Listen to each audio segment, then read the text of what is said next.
And it's been 2 weeks since the release of No Man's Sky, and the reaction has been mixed, I think it's fair to say. Yes, that's right. No Man's Sky, the game that was going to blow every other game out of the water, has not necessarily lived up to, the substantial hype that it has inspired, and some people were left disappointed. Yeah, and this happens every year, Chris, doesn't it? We see some stuff for a game, we see some trailers, and we get far too excited about the title, and we overhype it. Yeah, I think that's fair to say. And that's exactly what happened to No Man's Sky. Way too much hype, and people overlooking that actually it's not such a bad game. It's a pretty freaking good game, Chris, and in fact, compared to these 6 overhyped releases, it is fucking awesome. Oh yes.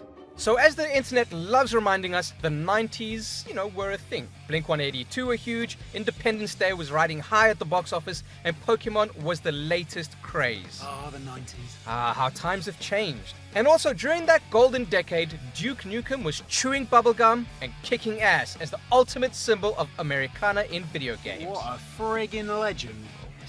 So imagine the excitement in the air when in 2010, after 14 long years, 2K and Gearbox announced they were working on Duke Nukem Forever to be released the following year. Surely it was going to be an amazing, brilliant, fantastic game. One of the holy grails, right? And one of the biggest jokes in the industry, the development time of the game, was about to be put to bed once and for all. It was time for Duke to make a triumphant return. Oh my god, I was excited. So excited. But the problem was that after 14 years, the humor that had once made the Nukem series awesome now seemed kind of dated and cringy, as did practically everything else about the series. The gameplay was slow, boring, the controls were all over the place, and the art style looked like it belonged to 2005 instead of 2011. Probably because they were developing it in 2005 as well, and 2004, and 2003. Yes. And 2002. No, I think they took time off on 2002. They had a break. They had a break. Fair enough. It seemed that while the rest of the world, including the entire Halo series, Call of Duty, and most of Grand Theft Auto, kept up with the trends, Duke Nukem was content to wallow in 90s nostalgia alone to shift copies. It just didn't do anything new or innovative, something that would grab us by the balls and, make us pay attention. And but other games were now much better at doing what Duke used to do. Only good old Duke Nukem couldn't notice that. Maybe now the sunglasses were because he was blind and he couldn't see. He wasn't looking cool, he just couldn't see what happened. Blind Duke Nukem. Blind Duke Nukem. Speaking of moving with the times, what's more hip and trendy than hacking? Necrophilia. Okay. Well, Ubisoft would disagree with you, Chris. They certainly thought that hacking was the trendiest thing when they pitched Watch Dogs to us. The story of a reformed hacker now using his powers for good by taking down prostitution rackets and stopping muggings. And necrophilia. And some necrophilia.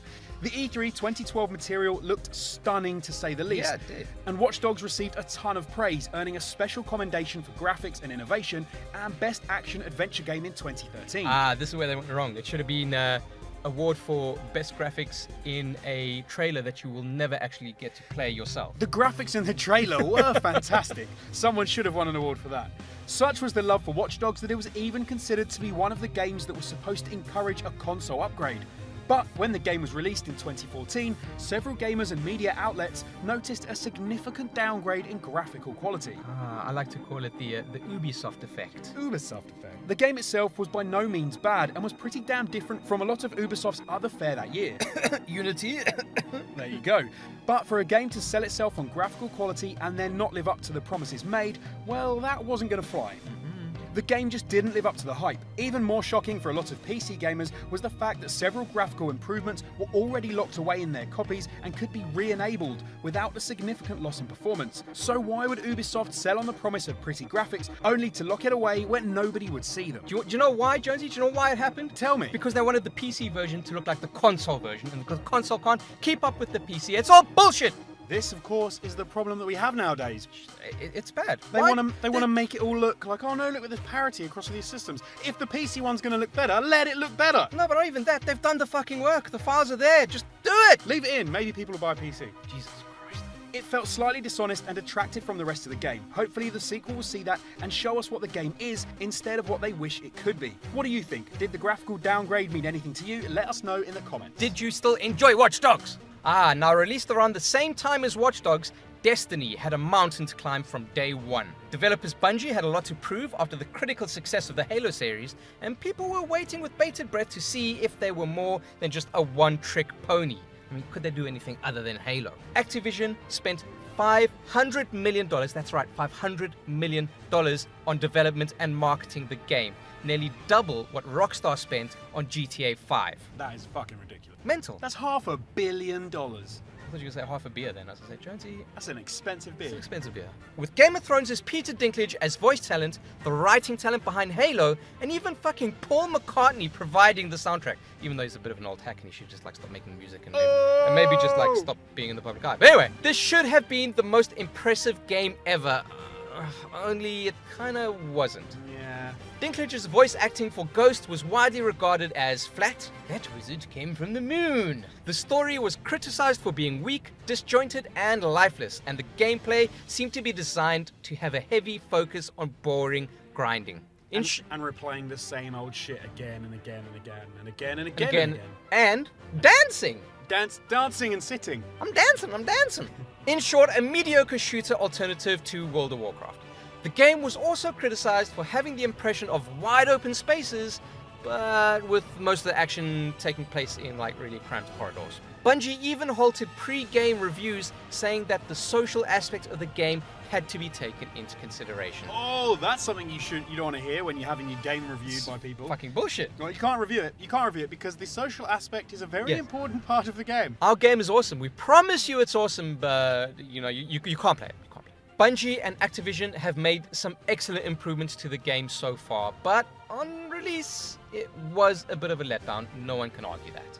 Now, anybody in theory should want to play the Order 1886. I mean, come on, you're fighting werewolves in Victorian London, for God's sake. Yeah, what more do you need? Sure, most of the trailers were cinematic instead of gameplay, but damn it if they didn't make me excited for the game. Unfortunately, for all the promise of fighting werewolves in the slums of Whitechapel, the game that we actually ended up with felt like a pretty, but empty, kind of shell of a game. With hobos. While Watch Dogs was more substance over style, The Order was completely different. It looked fantastic, with a graphical feel that came as close as possible to dumping you in Victorian London, minus the cholera, and extremely high production values virtually dripping from the walls. However, the campaign was incredibly short, with some people taking only 4 hours to finish it off. Plus, for all the promise of taking on werewolves, you mostly abandon that pursuit of fun to shoot poor people, for the arrogance of being poor. Damn you! Poor people. The characters, while well acted, are not as fleshed out as many people would have wished, with archetypes used left, right and centre instead of actual character development. The gameplay is also your typical Gears of War, but slightly different.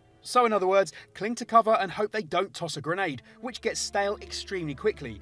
In the end, it was just another game that had amazing ambition, but was let down by a lack of imagination in the gameplay department. Oh, and QuickTime events can still go fuck themselves. Right up the fucking front anus. The person who did it first, fair play. The person who did it every time after that, screw you!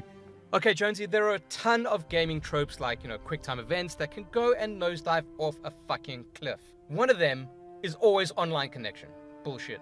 This irritating piece of shit is supposedly designed to prevent piracy and maintain multiplayer functionality. But what if my internet connection drops out, Chris? Why can I not play my game? I don't even need to be online, Chris. Well, that's the fucking point. For fuck's sake! That's the point. And how many people are in the queue in front of me to get into the fucking game, Tom Clancy? Well, The Division?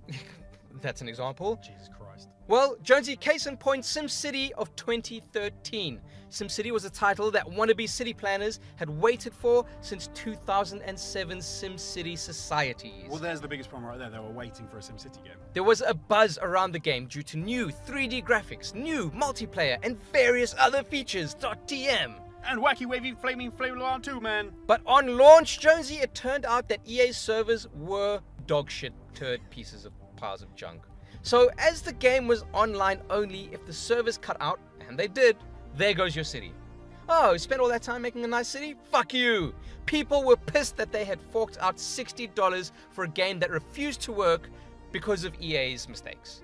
Their connection issues and their insistence on using a method of anti-piracy that has been proven to not really work. Nope. EA defended their position by claiming that the game was an MMO and therefore needed to be always online to share resources with other players. Bullshit. Yes, Alex Jones, because if that really was the case, then the game wouldn't have been made available offline less than a year later, something that they said that they couldn't initially do. They were waiting. How long do we have to wait Yeah. until we can do this offline, and then people won't say, "Oh, you were lying," when you originally said this had to be online all the time? It may be playable now, but the launch bullshit did enough damage and made it an incredibly frustrating and ultimately disappointing title.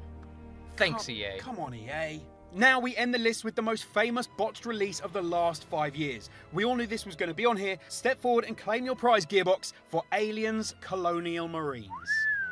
Which is a shame as well, because AVP was such a great game. AVP was great. A buggy, poorly written, terribly acted abomination of a game. When Gearbox's trailers and gameplay videos were first dropped at E3, people were pumped. An alien game made by people with a self-professed love for the subject matter, who are going to recreate the tense, heart-stopping stealth sections as well as the balls-to-the-wall running and gunning. All along, screenshots were pushed out that looked absolutely amazing, and fans of the franchise and casual gamers alike sat up and took notice. Yeah, I mean, I got pumped up for this. Then we got this. Now, look at the game we got. Now let's go back to the E3 gameplay. Now back to the game we got. Now, back to the E3 gameplay.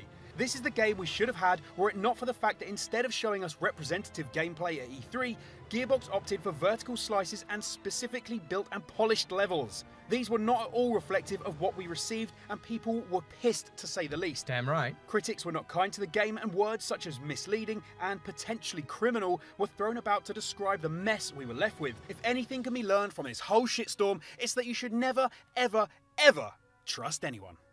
Or trailers from E3. Or trailers from E3. Yeah. Well, guys, that's our list of the 6 most disappointing games we have ever experienced. And all in the last 5 years. Are games getting worse? Let us know what you think, and if we missed anything out, let us know in the comments below. And maybe give us a little like, a little bit of a subscribe, a little bit of a back rub would be nice, you know. I'd love a background, bro. Oh, dude. And if you're looking for more, check out our first reaction to No Man's Sky and see if it lived up to our expectations. And we will see you next time.